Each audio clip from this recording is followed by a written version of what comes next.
రకమైన అనుభవాల్ని, జ్ఞానాన్ని ఒకరు అక్యుములేట్ చేసుకోవడం ఇది ఇట్స్ నాట్ పాసిబుల్ అని అనిపించింది సార్. తర్వాత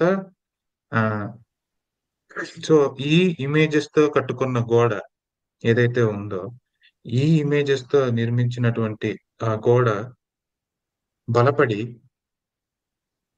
ఆ ఒక భారంగా, ఒక సంకెళ్ళుగా తయారయ్యి మనిషిని ఆ ఆ అంటే దాని వెనకాల పరిగెత్తేలా చేస్తుంది.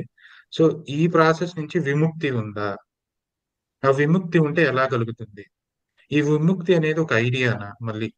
అంటే ఈ ఈ వృధంతా చూడలేక, ఈ నాయిస్ అంతా చూడలేక మనసు నేను ఇలా ఉంటే బాగున్ను, అలా ఉంటే బాగున్ను అని ఒక ఇమేజ్ ని క్రియేట్ చేసుకొని మళ్ళీ దాంట్లో ఉంటే అది విముక్తి కాదు. అది కూడా ఒక ఫ్యూచర్ యొక్క ప్రొజెక్షన్. నాకు ఇలా ఉంటే బాగున్ను. నాకు ఈ ఈ మానసికంగా ఉన్న ఈ సంఘర్షణ పోతే బాగుండు అని కృష్ణమూర్తి గారు చెప్పారు. చివరిగా వాళ్ళు ఏమన్నారంటే, ఎవరైతే ఈ ఎంటైర్ ప్రాసెస్ ని దర్శించి మొత్తం సైకలాజికల్ అక్యుములేషన్ మొత్తాన్ని దర్శించి ఏమి చేయక ఊరుకుంటారో,